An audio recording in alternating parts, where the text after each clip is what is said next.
소액으로 단기 매도를 하는데 환금성이 가장 좋은 건 무엇일까요? 바로 아파트입니다. 그런데 이 아파트 하면 너무 비쌀 것 같다라는 선입견이 생기기 마련인데요. 오늘 제가 나온 곳은 수도권임에도 불구하고 30평대 아파트를 단 1억대로 거전할 수 있는 아파트에 나와 있습니다. 우리가 경매도 처음 하는데 소중하게 모아놓은 우리의 투자금을 정말 잘 활용을 해야 되잖아요. 오늘 영상 끝까지 보시고 어떤 포인트대로 이 아파트를 분석해서 들어가야 되는지 잘 살펴보시길 바라겠습니다.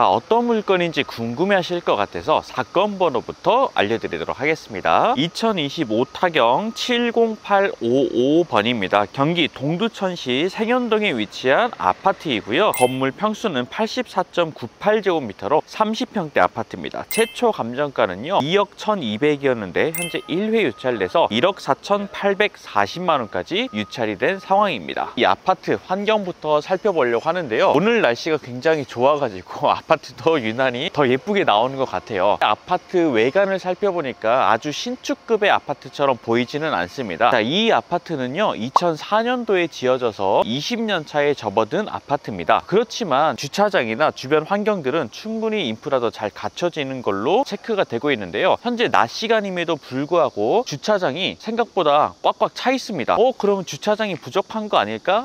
아닙니다. 자, 이 아파트는요 938세대인데 주차 대수는 950대입니다. 그러면 어떻게 그렇게 많을까? 바로 이 아파트는 지하 주차장까지 있기 때문입니다. 그래서 20년 된 아파트인데 지하 주차장도 있으니까 우리가 한번 임장을 통해서 확인까지 해보도록 하겠습니다. 그리고요 20년 된 아파트라고 한다면 이거 복도식 아파트 아니야? 생각하시겠지만 놀랍게도 계단식 아파트입니다. 한 층에 2개 세대씩 올라가 있는데요. 아파트 입구도 한번 살펴볼게요. 보안창은 마련이 되어 있진 않네요. 활짝 열려져 있습니다. 들어가서 확인을 해볼게요. 우편함도 당연히 체크해 봐야 되겠죠. 504호인데요. 지금 관리비가 납입 통지석 하나 나와 있는데요. 7월 달에 14만원 정도가 나왔거든요. 그러면 관리비는 꾸준히 잘 내고 계신다라고 보시면 돼요. 그리고 당연히 점유도 하고 있겠구나 생각하시면 되겠죠. 전체적인 게시판들도 잘 관리가 되고 있습니다.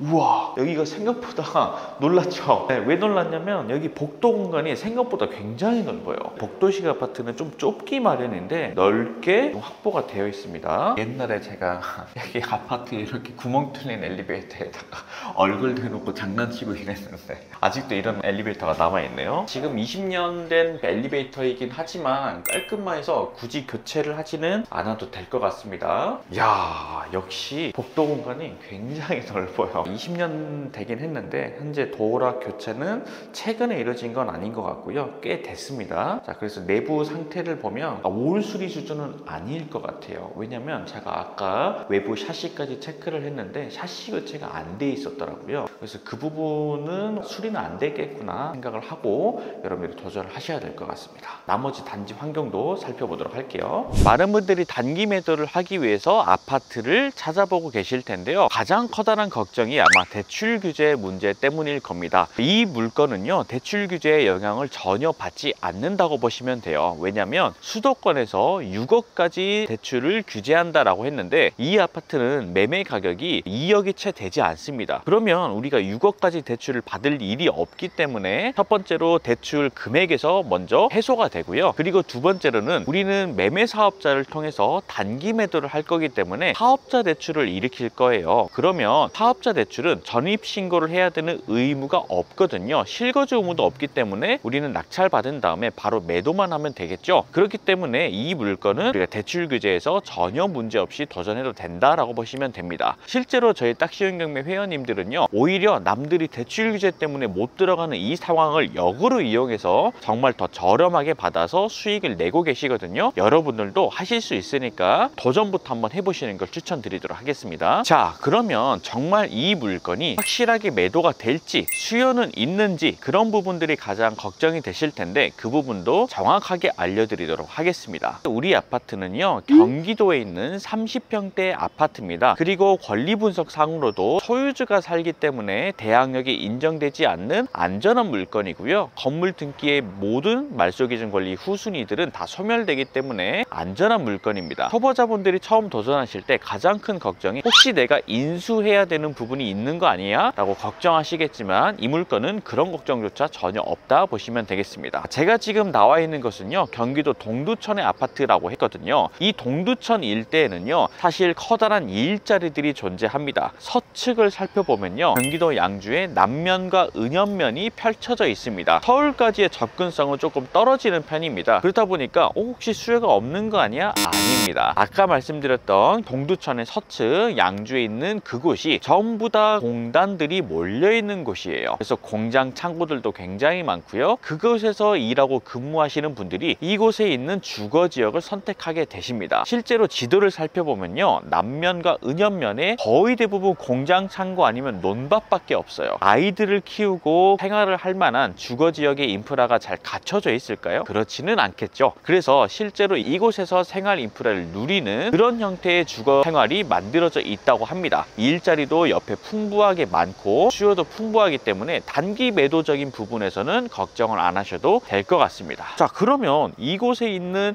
인프라나 주거 시설이나 뭐 학교나 이런 것들은 얼마나 좋을까? 제가 다 확인을 해봤습니다. 현재 이 아파트 바로 옆에는요, 사동초등학교 그리고 생현중학교가 딱 붙어 있어요. 그러다 보니까 초등학교, 중학교까지 아이들을 보내는데 길 딱 하나만 건너면 되거든요. 사실상 길 하나 건너는 초품화니까 그냥 초품화라고 봐도 되겠죠. 그리고 중학교 아이들까지 자라게 되면 애들이 몸이 커지잖아요. 그런데 이 아파트는 30평대 아파트로서 주거 공간도 굉장히 넓다라고 보시면 돼요. 그러면 초등학교 전에는 어떻게 해야 되나? 바로 옆에 보세요.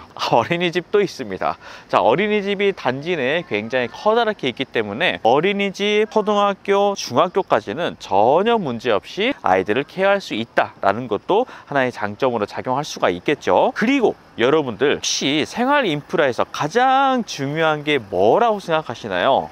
피디님, 생활 인프라 살 때 주변에 맥주집 같은 게 꼭 필요한가요?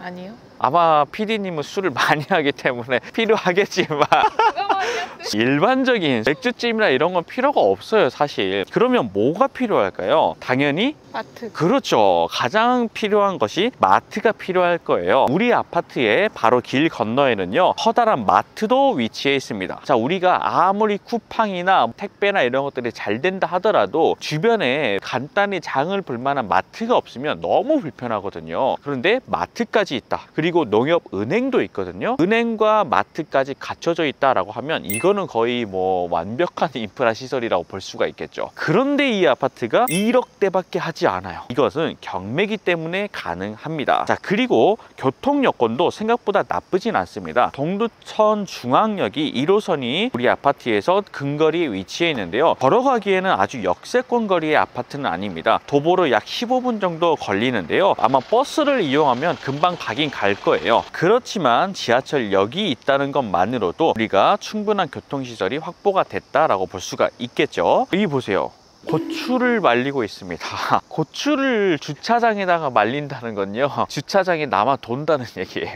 그렇지 않으면 이거 바로 민원 들어오거든요. 근데 주차장이 널널하니까 고추를 말리죠. 제가 어렸을 때 기억이 나네요. 지금 우리 서울 한복판에 주차장 한 칸을 고추를 말린다? 이거는 있을 수 없는, 상상할 수 없는 일입니다. 자, 그만큼 주차 공간은 확보가 잘 돼 있다라고 말씀드렸죠. 여기 보면 지하 주차장도 들어가는 부분이 보이시죠? 자, 지하 주차장까지 마련이 돼 있어서 좋은 점이 뭐냐면 아파트에서 지하 주차장까지 연결이 돼 있다는 거예요. 근데 이 아파트는 몇 년 됐다고요? 20년 된 아파트에서 지하 주차장에서 해당 동까지 밖으로 안 나오고 연결됐다? 이거는 그 당시 최첨단 시설의 아파트였습니다. 그만큼 인프라도 굉장히 좋다라고 보시면 되겠습니다. 우리 아파트는요, 2월부터 7월 달까지 거래가 꾸준하게 이루어지고 있어요. 자, 거래가 된다라는 뜻은 뭘까요? 수요가 탄탄하다, 주변의 인프라나 그 다음에 학군들이 탄탄하다는 이야기겠죠. 그러면 얼마 선에서 이 아파트들이 거래가 이루어졌는지도 체크를 해봤는데요, 현재 이 아파트는요 1억 9천에서 2억 초반 선에서 거래가 활발하게 이루어지고 이어지고 있습니다. 그런데 이 아파트 경매 최저가가 1억 4천대에 머물고 있습니다. 자, 그러면 최저가 기준으로 우리가 거의 4천에서 5천만 원 가까이의 시세 차익을 낼 수가 있는데, 당연히 최저가에 입찰을 해서는 안 되겠죠. 우리가 적정한 시세와 그리고 입찰가를 산정하게 된다면 충분히 단기 매도가 잘 되는 아파트로서 초보분들이 소액으로 도전을 해볼 수가 있을 것 같아요. 아파트라는 거는 저렴하다고 해서 무조건 단기 매도가 잘 되는 건 아닙니다. 아파트마다 잘 팔리는 아파트의 조건들이 있는데요. 첫 번째로는 수요가 명확해야 된다는 거, 그리고 주변에 일자리나 인프라가 명확할 것, 교통 요건도 어느 정도 갖춰줄 것, 이런 것들까지 포함해서 물건을 검색을 하셔야 되는데요. 이 아파트가 바로 그런 물건이라고 보시면 되겠습니다. 지금 수도권의 대출 규제 문제와도 전혀 무관하기 때문에 초보분들이라면 이런 물건을 한번 도전해 보시는 것도 나쁘지 않아 보입니다. 경매로 도전을 하고 낙찰을 받을 때까지 수많은 난관들을 부딪히게 될 거예요. 그럴 때마다 이거는 어떻게 해야 되지? 이럴 때는 어떻게 말을 해야 되지? 궁금한 것들이 많으실 텐데요. 딱쌤이 수업 시간에 정말 소수 정예로 한 분 한 분 만나 뵈면서 피드백을 해드리고 있거든요. 그런 궁금증이나 어려운 부분들은 저 딱쌤이 모두 다 해결해 드릴 수가 있습니다. 여러분들이 하실 일은요, 지금부터 바로 도전을 한다라는 마음만 가지시면 될 것 같습니다. 자, 현재 이 아파트를 정리하면서 마무리 해볼 텐데요. 여러분들이 소액으로 가지고 계신다면 이런 아파트부터 차근차근 하나씩 올라가시면 됩니다. 저 딱쌤이 여러분들과 함께 해드릴 테니까요, 너무 걱정하지 마시고 도전해 보시길 바라겠습니다.